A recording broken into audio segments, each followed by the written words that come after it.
What is up, everyone? Welcome back to Abby's History Podcast.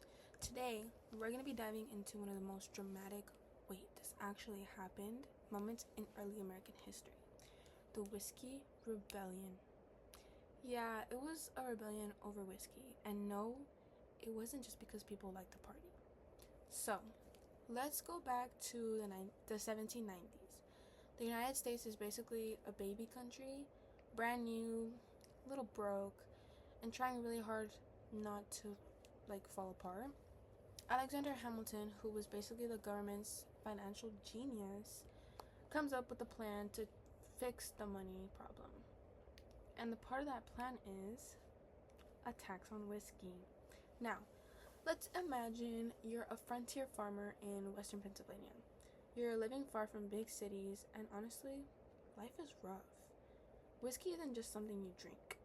It's something you make, trade, and even use like money.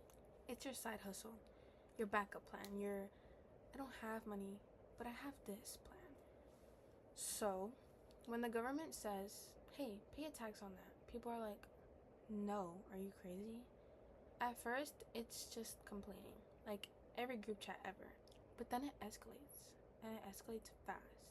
Tax collectors start getting threatened, chased off properties, and occasionally tarred and feathered. Yes, tarred and feathered. Like full cartoon villain stuff. Things blow up in 1794 when a group of rebels attacked the home of a tax inspector named John Neville. And suddenly, this isn't just people being mad, it's becoming a legit uprising. Enter George Washington. And here's when it gets dramatic, guys.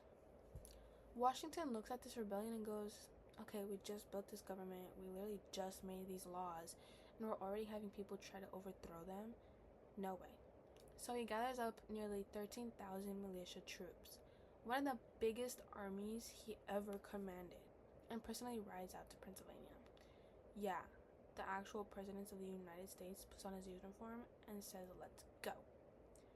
The rebels take one look at this massive army rolling in and go, you know what, never mind. The whole rebellion collapses without a real fight. Washington proves the government has authority. The Constitution actually works. And you can protest, but you can't start mini wars over taxes. So, let's think. What's the big takeaway from this? The Whiskey Rebellion wasn't just about alcohol. It was about whether the new U.S. government was strong enough to survive real conflict. And thanks to Washington's dramatic let's settle this moment, the country passed one of its major tests. And that, my friends, is the wild, dramatic, and surprisingly important story of the Whiskey Rebellion. It was a moment where whiskey, politics, and a determined president all collided. Thank you for listening, and stay tuned for more history moments that are way more dramatic than your textbooks make them sound. Like, subscribe, and give me an 100%.